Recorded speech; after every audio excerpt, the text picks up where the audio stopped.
kita. Ibu dan Bapak, izinkan saya untuk menyampaikan bahwa saya ingin menukil pemikiran dari seorang filosof abad 18. Saya kira kita ketemu dengan seorang Charles Darwin dengan bukunya The Origin of Man yang kesimpulannya kerap kali kita tolak.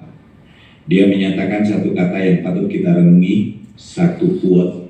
Dia bilang bahwa seluruh spesies di dunia ini akan punah, termasuk yang paling cerdas sekalipun, kecuali mereka yang mampu berubah. Albert Einstein menyebut bahwa ukuran kecerdasan seseorang, Albert Einstein untuk kenal ibu dan bapak ya, yang rambutnya kayak kesetrum. Dia pernah menyatakan ukuran kecerdasan seseorang tidak tergantung dari kemampuan dia berpikir, tetapi kemampuan dia berubah. Dalam bahasa kita mungkin kita bisa menyebut bahwa orang yang cerdas bukan orang yang mampu menghafalkan ribuan rumus atau mampu menghitung angka secepat kilat, tetapi mereka yang berubah sesuai dengan dinamika zaman. Sayyidina Ali karramallahu wajhah pernah menyampaikan bahwa ajarilah anak-anakmu sesuai dengan zamannya, sebab zamanmu beda dengan zaman anakmu.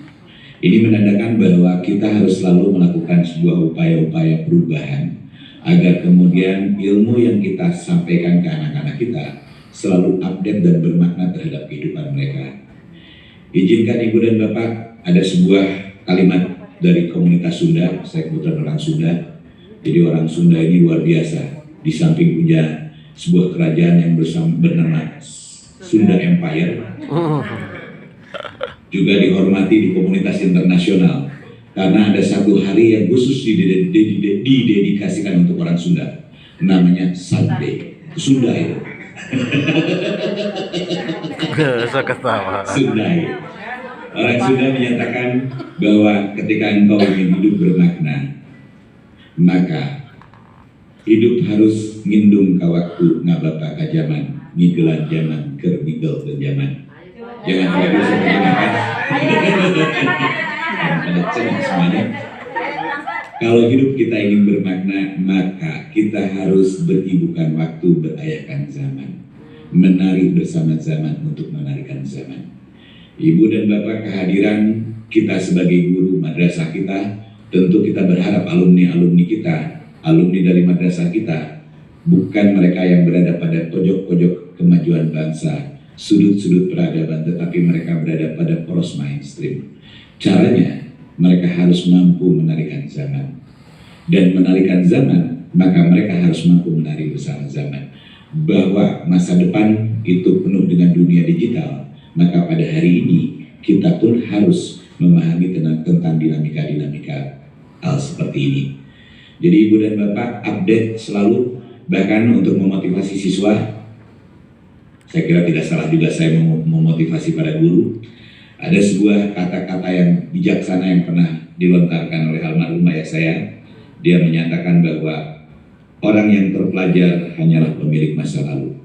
Saya ulang, orang terpelajar hanyalah pemilik masa lalu, tetapi orang yang terus belajar yang akan menjadi pemilik masa depan, dan itu adalah ibu bapak semuanya.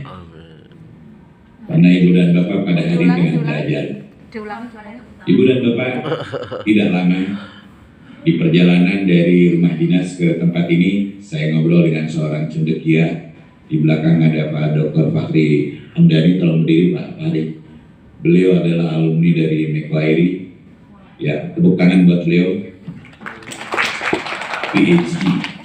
Saya nggak tahu PhD itu, saya pikir merek pizza, tapi ternyata gelar.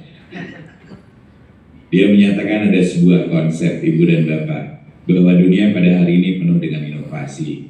Kalau Ibu dan Bapak hari ini semangat belajar tentang problem based learning, itu hanyalah masa lalu.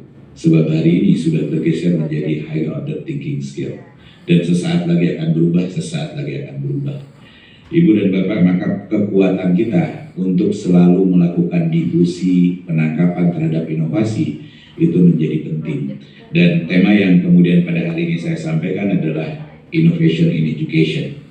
Sebuah konsep yang pernah disampaikan oleh seorang pemikir yang bernama F. Red Rogers. yang kemudian turunannya adalah diffusion of innovation dan lain sebagainya. Kata kuncinya selalu mengawali tentang eksistensi kita selaku manusia. Izinkan saya menggunakan referensi-referensi yang berbeda, tidak sekedar bicara tentang Rogers, bahwa ketika kita hari ini meningkatkan kapasitas manusia yang tengah belajar di tempat kita di madrasah, maka sebelum segala sesuatunya dimulai, kita perlu mengenal subjek dan objek pembelajaran. Siapa yang belajar dan siapa yang mengajar. Siapa yang belajar dan siapa mengajar, mereka berada dalam satu spesies yang bernama Homo sapiens. Kita, manusia. Ibu dan Bapak, Pak Anies ini Homo. Saya kira harus setuju. Namanya Homo sapiens. Begitu Pak Anies? Homo sapiens menurut orang-orang biologi diterjemahkan Homo adalah makhluk, sapien adalah yang mampu berpikir dan berinteraksi. Ketika kita menyapa pemikir filsuf abad pertengahan, maka kita ketemu dengan René Descartes. Dia menyatakan cogito ergo sum, aku berpikir maka ada. Ketika kita menyapa, melihat, menelisik hasanah-hasanah klasik, kita akan menemukan di hasanah klasik kita menyebut manusia sebagai definisinya adalah diterjemahkan sebagai al-insan, yang kemudian di dalam hasanah klasik disebut sebagai al-insan ayat natik, bahwa sesungguhnya manusia itu adalah hewan yang berakal. Artinya bahwa eksistensi manusia berdasarkan 3 definisi ini